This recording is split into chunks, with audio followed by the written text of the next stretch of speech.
What's going on YouTube? It's 5:39, Sunday, October 26th. Um, thought I thought I'd drop another video. Um, so man, I don't know if you guys heard or not, but apparently one of the THF members from Chicago, one of Dirk's homies, it's crazy because when I was up there like 3 weeks ago, we was driving past O Block, 10 o'clock at night. We were going in and out of Harvey, just visiting the city and stuff like that, and crazy. But yeah, I just found out one of the THF members got shot. It's crazy that happens because I think it was 2022, 2023 when a member had got shot, bro. He was lying face down in the snow and shit. It was crazy work. So at first, I kind of knew who they were, but I didn't. But like I said, back in 2022 or 3, that's when like THF, all this and that. And he was getting it to somebody or some shit like that, one of the BDs or something like that. I can't remember, bro, but it's crazy because another member just died this morning, some hours ago. It's crazy that happens, bro. But man, that's the streets for you, bro. I'm not gonna lie to you, man. Shit, I remember my cousin, him and his brother. They pulled up to the gas station. He had his welding book and stuff like that, and him and his brother just talking. You know what I'm saying? Pulled to the gas station, probably gonna get some switches. Who knows, something like that. Um, but he pulls up. Somebody pulls up right beside him, and they let off like a bunch of shots, bro. I know one hit my cousin's shoulder. The other one hit my other cousin dead in the head, bro, like right here. Because when we went to the funeral, you can see where they tried to patch it up where the bullet mark was, bro. Him and his brother got shot. His brother's still alive, but unfortunately, one of the brothers is still alive. Unfortunately, the other one is gone, which is my first oldest cousin, bro. So, yeah, that's that. Man, that's that street shit, bro. I ain't gonna lie to you. It seemed like a lot of this shit is catching up on a lot of the shit that's been going on for years. I mean, if you know how the streets is, bro, you guys can relate. Some of you guys, I don't know. Or you've been in situations where your life was almost taken, or you felt risky that day or some shit, man. I could tell you plenty of times where people drove up on me and my homies, or people driving up on us. We coming back from a little party situation, or people just talking outside of their necks while they in their cars, or if you in the wrong area you ain't supposed to be in, you get checked. Bitches, that ain't never really happened to me, but man, this shit just gets deadly and deadlier, bro. Like, it's unfortunate, bro. Literally, and the dude in the video was predicting his own death, bro. He said you live by the gun, you die by the gun. And again, you in them streets, bro, that's exactly how it goes, man. If you ain't making it out the streets, bro, you're gonna have to live by the sword or die by the sword, bro. I mean, I can't tell you how many times I had homies that were backdoored. One of his partners was getting his ass whooped, and they called the main homie up. They called my main homie up for help, and he left his job, took everything off, and left his job, all just to get set up and shot in an alley, bro. I got the phone call. I think when me and my homie was walking from home. No, me and my homie, we was walking from football practice from our school. You know what I'm saying? We in the hood, bro. We didn't have no turf. We didn't have none of that fancy football shit. It was funny as hell. But we get a phone call. He's on the bus with our other homie. Hey, such and such just got shot, man. He got killed. Da da da. Out there about such and such street kids. You would, oh, what? And man, it just blew my mind. And this dude was notoriously known for whooping ass, bro. The dude that they killed, bro, my homie, he was known for whooping ass, bro. He was one of the vice lords I used to go to school with. And, he was just calm, collected, and he was just cool. But when it came to that street shit, bro, even in, like, school sometimes, like, he was just chill, bro. He was quiet. But if it came down to it, he was always throwing knuckles with everybody, bro. Man, I remember that one story, homie was talking about how it was, like, 10 of their ops and shit like that. You know, this when they was still doing gunplay. You know, they kind of was. It was kind of a mixture of gunplay and still throwing knuckles and shit. But it was like 3 of them, which is my homies, and like 10 of their ops, and they said like he flourished, bro. They said he whooped at least half the niggas in that group, bro. Mind you, it's just 3 of my homies, and they telling me this shit. And they walking down the street, they ran into their ops, and you know he boxes and everything and all that stuff, but he just was real good with the hands on the street level too. Then again, he could have went to his crib and got his AK. His uncle that gave him from underneath his bed. Like I said, he wanted the vice lords, but he's cool, you know what I'm saying? But some cats call themselves trying to roll up on him and shit like that. He just got the beating ass, bro. He got to beating everybody's ass, G. And it made them mad so bad, bro. It made them so mad, so bad, bro. They came to school the next day. You know, mind this is a little street shit, click shit, in the school and all that shit. That shit follows you even in the school. But yeah, it was another fight that morning because the shit that happened before. You know, like once again, the same niggas are getting flipped, beat up in front of the principal office, homies trying to help homies and getting, all that goofy shit, bro. But like I said, you know, unfortunately, some people had it out for him. And he was just probably too much for the streets, bro. So that's what they did, is set him up and they shot him, bro, right in the alley. I think he had like 2 kids or something like that.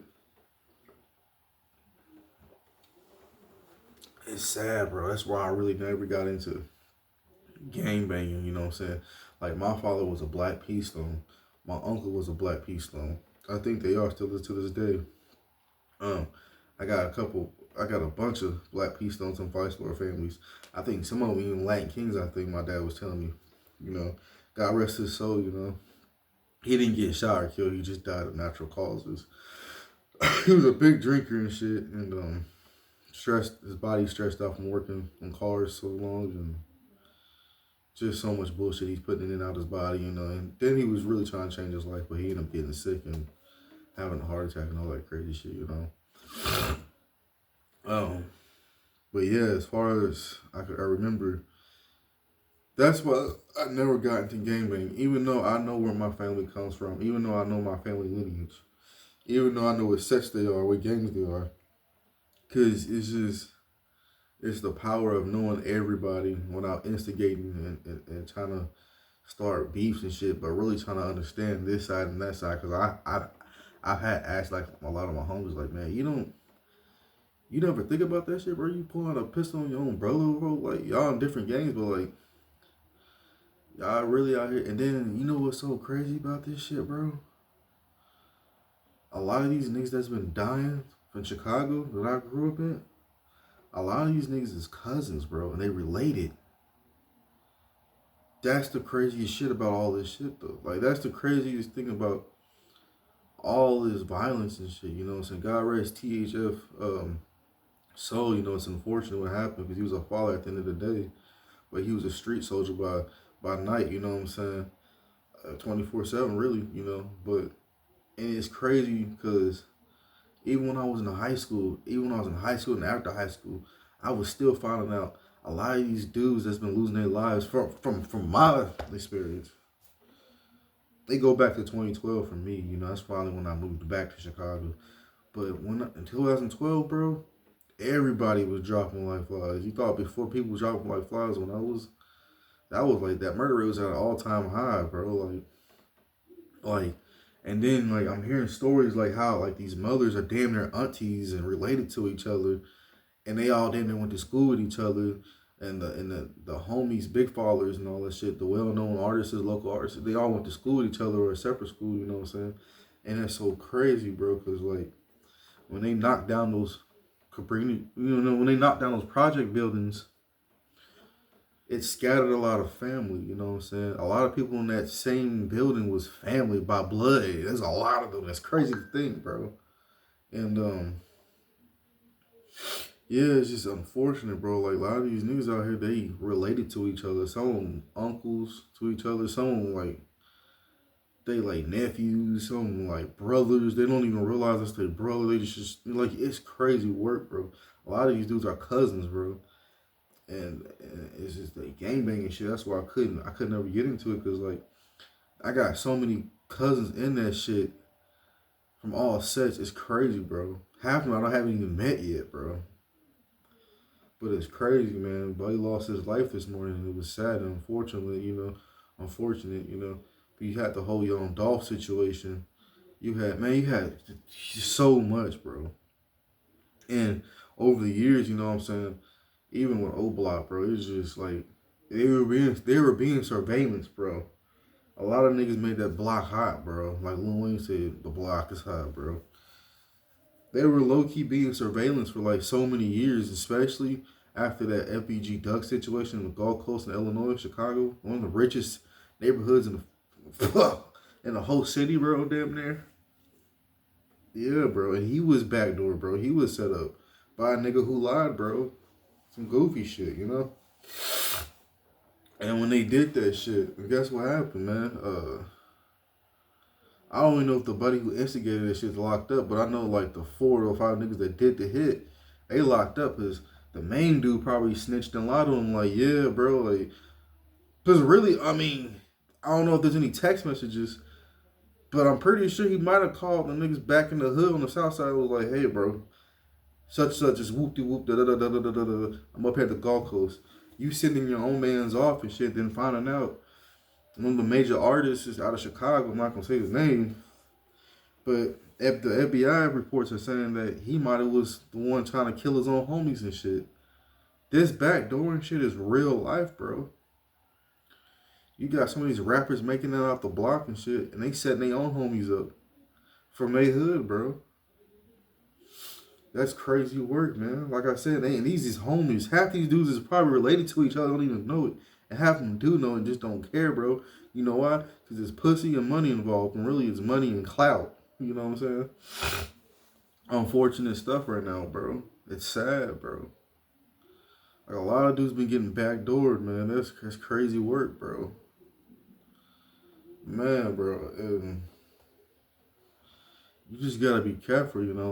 Like Buddy said in the last video I was watching like a couple months ago. He said when it comes to the street shit and y'all a gang, bro, out of 50 niggas, bro, at least 2 or 3 is gonna be real with you. It's gonna be by your side and tell you some shit you need to really hear and try to get you bring you the game, bro. Out of 3 or 4 niggas out of that 50 y'all, them niggas y'all hanging with, you gotta worry about the next 50 of them dudes because these dudes are backdoor you, bro. These dudes that hate on you. You can give a dude your hand, the last meal off your hand or a plate or whatever, take your plate and shoot you and say you did it, bro. Motherfucker will steal from you. Motherfucker will lie on you. Motherfucker, this street shit is dead in a way where it's dead in a way where like you have to worry about your own clique, gang, homie, or whoever backdooring you, killing you for some clout, for some money, for some goofy stuff, bro. And it's sad because, like, you got some of these dudes that look up to these niggas, bro. They grown as hell backdooring each other. Some of these niggas is teenagers, too. Some of them was 20 in their early, mid-20s and stuff, but when they hit them jail cells, it's a whole different story, bro. It's not even worth it. But half these dudes is getting paid $500,000, $250,000, $1 million to kill their own homies or get recognition and clout off the song or some form of fashion, bro. A little 15 minutes of fame, bro. If not that, these motherfuckers are really out here doing hits like on some mobster type shit, bro. You know what I'm saying? Like, and like, shout out to, I really don't want to disclose any names, but they said where the dude got shot was Little Village and stuff, which is a nice little neighborhood. When I was growing up there a little bit, when I was like, in and out that little neighborhood, we would get food and recipes and hit the markets and stuff, you know what I'm saying? Not terrorizing no community, people, community in different neighborhoods or whatever, that's not what we did, as far as I know, my family. Because, if anything, I was probably more in Humboldt Park during the Puerto Rican parade. My father's Puerto Rican, my sister's Puerto Rican, I'm Puerto Rican, half Hispanic and black or whatever, but you know what I'm saying? Sometimes it's nice to go out to your community to see other different cultures. It's unfortunate this man lost his life in a different culture when he was traveling from one spot to go to a different hood, city or community, whatever, pick up some car parts. And you know, it's crazy, bro. It's crazy work, bro. This streets is fucking cold. Y'all gotta be careful out here, bro. It's bad, bro. Like it's either one or two things, bro. Like you gonna do some football numbers, or you gonna be 6 feet deep in that cold ass ground, bro. I'm telling you, bro. Man. Oh, bro. Like I said, I've been in situations where dudes then rolled up on me and my homie coming from a smoke party, a weed party type ish.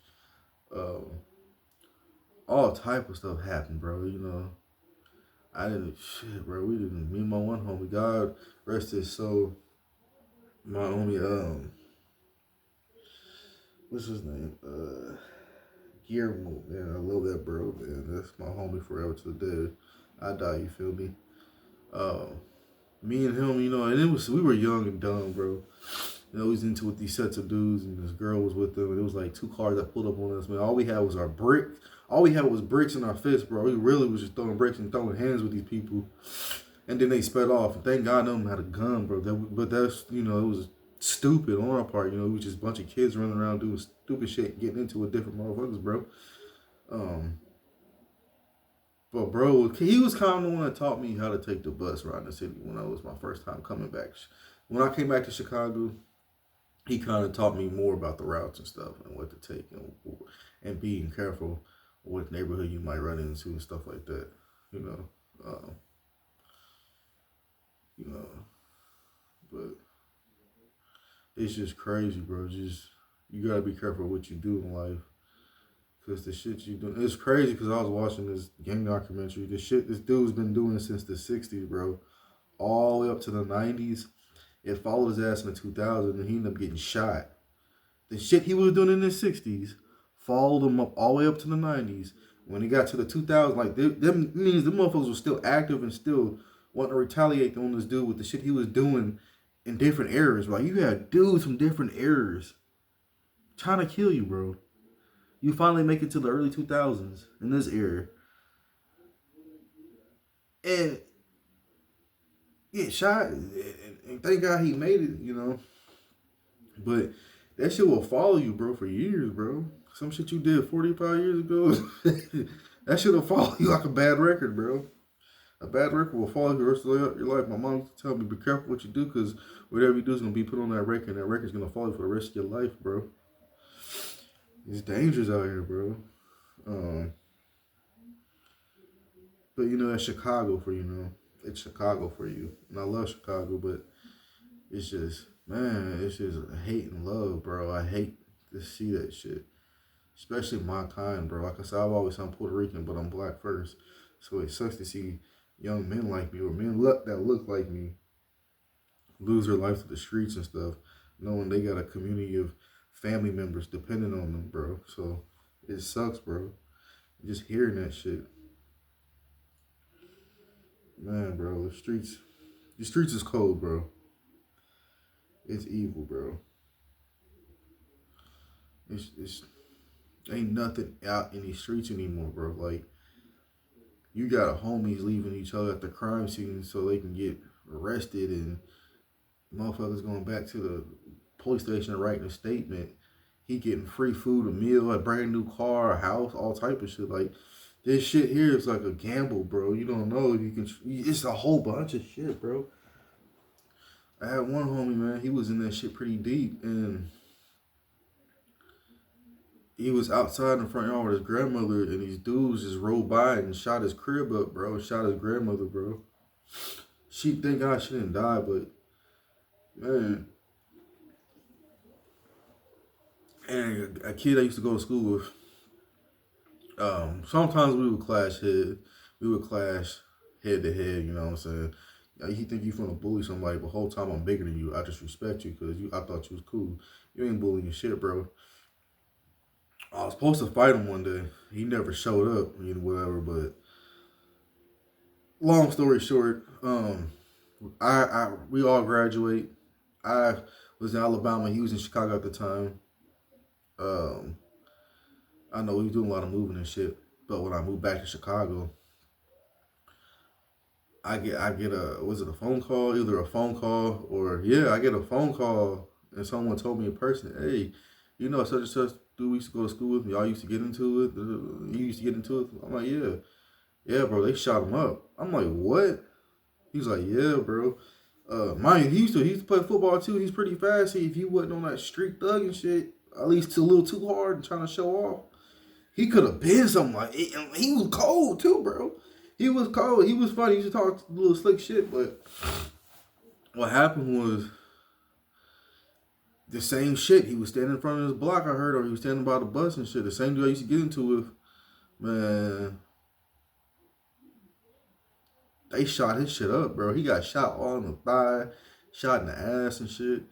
I think he got shot in his stomach, but he's still alive though. But you know what I'm saying? That shit's horrible, bro. I'm telling you right now, bro. When I used to work in a nursing home in Chicago, I used to have to work on the wound care floor. Man, bro, there's so many wounded patients, bro. You gotta work through. Some of them are asleep. Some of them having bad nightmares and shit from the incident.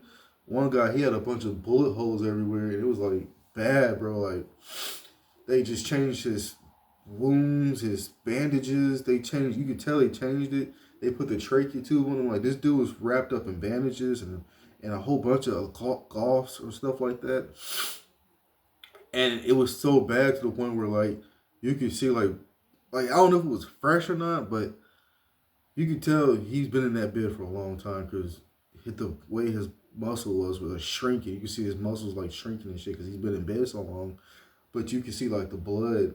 It's still like dried blood, but it was just drip. Someone was dripping on the floor. Mind you, this is like my second week, third week almost.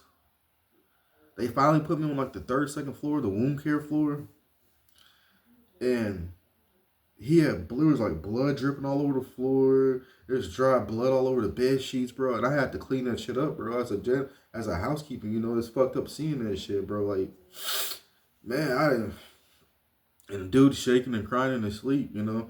The more he moves, the more he bleeds, bro. He had the trachea tube in here right there or whatever. And you can see like the bullets and gun holes in his body and shit, you know.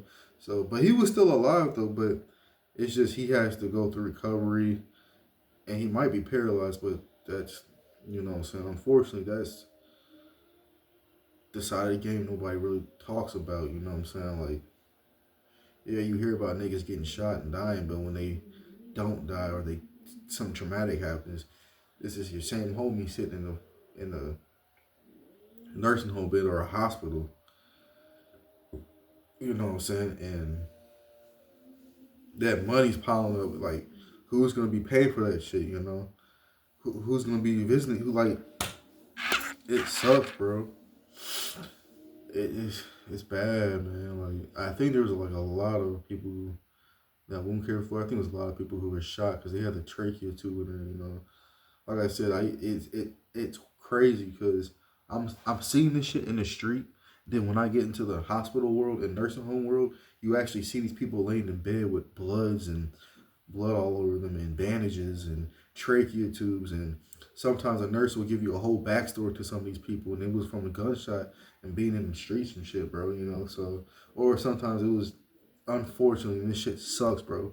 You being an innocent citizen and people tend to get hit up that had nothing to do with it. You know, a bullet ain't got no name on it, bro. You spray that shit, and man, niggas like, look, don't need a gun, bro. If you can't shoot for shit, stop shooting guns at your ops. If you can't shoot a gun, bro, because there's a lot of innocent people and kids getting hit, bro. But yeah, man, I can go in and on for so long about this shit. It's crazy, you know, and man, you just gotta be careful out there, bro. That's just some of the shit and that's just light shit I was dealing with in Chicago. There's a deer. That's just light shit. But yeah, but there's another title I want to tell you guys about. Suspected drug kingpin wanted by U.S., Mexico arrested in Cuba. They said one of the world's biggest fentanyl traffickers, Xing Dong Zhang, also known as Brother Wang, has been handed over to the U.S. authorities after a month-long international chase, according to officials.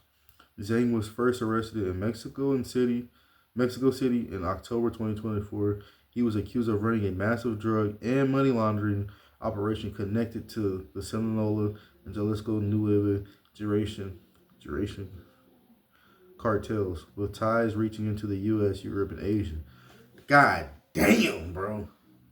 This shit is really real here, bro. So not only we dealing with street shit with niggas dealing with already in the hood in the American ghettos, but this motherfuckers having ties like a pipeline, drug kingpins having ties here and this shit, and people are it's a big ass war, bro. It says a Mexican judge later granted him house arrest, a decision that drew heavy criticism. Zhang escaped in July 2025, triggering an international search. He was found 4 weeks later in Cuba, where he was arrested along with two others. God damn, brother Wayne was in Cuba. You know about them Chinese traffickers, boy. They'll go in. They in Mexico. They in Cuba. They everywhere, bro. Officials from Mexico and Cuba and the U.S. worked together to return Zhang to the U.S. custody. Investigators say his network moved large amounts of fentanyl, cocaine, and laundering millions of dollars through fake companies and major banks. The U.S. prosecutors in Georgia have charged him with drug trafficking, money laundering, and organized crime. Authorities say his capture marks a major victory to fight against global fentanyl trafficking. Shit. Maybe. But shit like that, those cases like that, they do tend to go down in Atlanta. Like, they take them to Atlanta to get charged with. Maybe, I mean, Atlanta is a scammer state, bro. It is got some shit going on, you know. What they call it, Black Hollywood down there. They taking a cartel member down all that language. What the heck? You know, I ain't advocating of crazy shit, but I know how them cartels get down.